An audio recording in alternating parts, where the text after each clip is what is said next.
Very good afternoon, everyone. This is Pawan.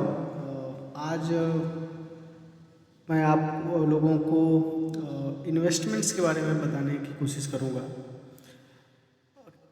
हमारा channel mostly trading related content provide करता है, but चूँकि trading is not the only way to make money in the stock market, investment से भी आप अच्छा पैसा कमा सकते हैं।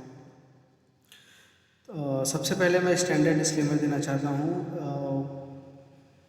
The content that I am creating here is only for the educational purpose. अगर आपको कोई भी इन्वेस्टमेंट्स करनी है, कोई भी इन्वेस्टमेंट रिलेटेड डिसीजन लेने हैं, तो मेक श्योर कि आप अपने फाइनेंशियल एडवाइज़र से एक बार कंसल्ट करें before making any investment in the market. Thank you so much for this. तो आज मैं आप लोगों को मल्टी एसेट फंड के बारे में जानकारी देना चाहता हूँ। जैसा कि ये जो मल्टी एसेट फंड है, ये मार्केट की वॉलेटिलिटी को बेटर तरीके से टैकल करते हैं, क्योंकि इनमें जो फंड मैनेजर होता है वो फंड का एलोकेशन डेप्ट में, इक्विटी में और मल्टीपल एसेट्स में करता है। तो अगर कोई भी फंड में 100% इक्विटी है तो उसके वॉलेटाइल होने के, उसके ज़्यादा गिरने के चांसेस हैं as per the equity market. और अगर मल्टीपल एसेट्स में किसी भी फंड का इन्वेस्टमेंट है तो उसमें मार्केट की वॉलेटिलिटी का इम्पैक्ट उस लेवल पे नहीं पड़ता जितना कि इक्विटी का पड़ता है। तो सबसे पहले हम अपने कुछ क्राइटेरियाज सेटअप करेंगे before making any investment in the multi asset fund. तो our criteria should be, fund हमारा कम से कम 5 साल पुराना होना चाहिए। फंड का जो एसेट अंडर मैनेजमेंट है वो कम से कम 8,000 करोड़ रुपया होना चाहिए। तो ये दो पैरामीटर्स हैं जो कि बेसिक हैं, और हम इन्हीं के बेस पे अपने फंड को सेग्रीगेट करेंगे अदर फंड से। तो सबसे पहले तो हम अपनी एसेट अंडर मैनेजमेंट को सेग्रीगेट कर लेंगे। जैसा कि हमने कहा कि 8,000 करोड़ हमारा कम से कम वैल्यूएशन होना चाहिए। तो 8,000 करोड़ में हमारे मात्र 3 फंड सेलेक्ट हो रहे हैं, और out of these only 2 funds has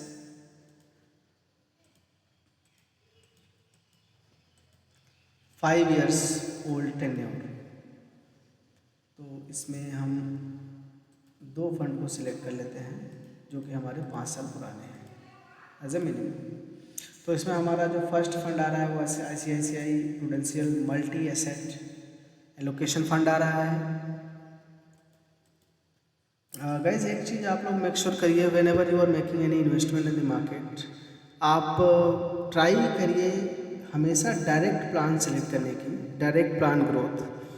आप अगर रेगुलर में जाते हैं तो there would be a commission which would be going in the asset under management company, in the broker आप जिससे भी ले रहे हैं। तो आप मेक श्योर करें कि आप हमेशा डायरेक्ट प्लान ही सेलेक्ट करिए। ऑलराइट, सो इसका asset under management ICICI prudential का है 62,000 13.62 CR, और SBI का है 8,940.04 CR। इसके रिटर्न की अगर बात करें तो किसी भी फंड को 1 महीने के बेस पे नहीं जज करना चाहिए। आप कम से कम किसी फंड को 6 months, 1 year, 2 year, 5 year, 3 year, 10 years इस बेस के टेन्योर पे आप जज करें। तो इसमें अगर आप देखेंगे तो 6 मंथ में 7% का रिटर्न है, और 1 ईयर में 8% का रिटर्न है, 2 ईयर में 90% का रिटर्न है, 3 ईयर में 20% का रिटर्न है, 5 ईयर में 24% का CAGR रिटर्न है, और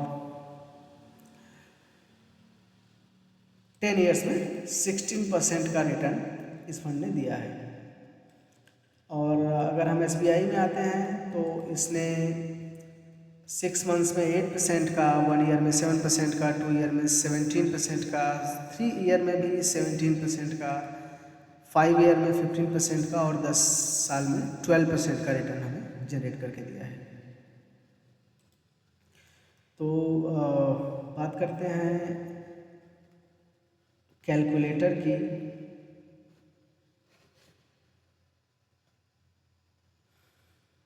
तो अगर हम इसको कैलकुलेट करते हैं आईसीआईसीआई फंड को, कि अगर हम इसमें 1 लाख रुपीस इन्वेस्ट करते हैं one time,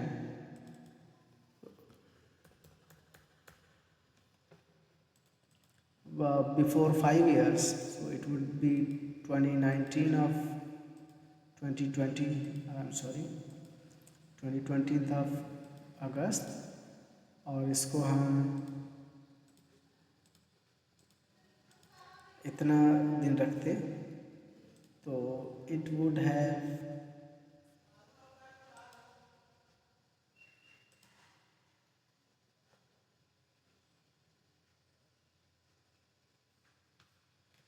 I think there is some mistake is happening here, so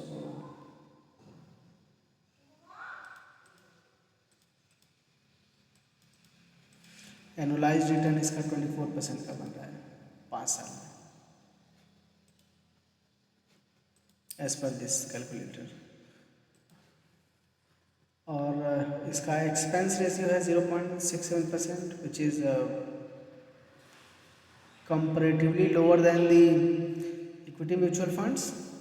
So I think if anyone would like to make a decent return in the market with a comparatively less volatility, one should be going with this fund, ICICI Prudential Multi-Asset Allocation Fund.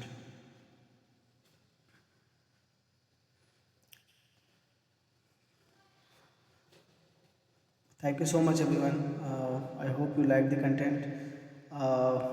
अगर आपको इस video से कोई भी जानकारी मिली हो जो कि आपके फाइनेंशियल जर्नी में हेल्प करे, तो please subscribe my channel and like my content, so that it will give me a motivation, और मैं ऐसे ही आगे भी कंटेंट आप लोगों के लिए लाता रहूँगा। Thank you so much.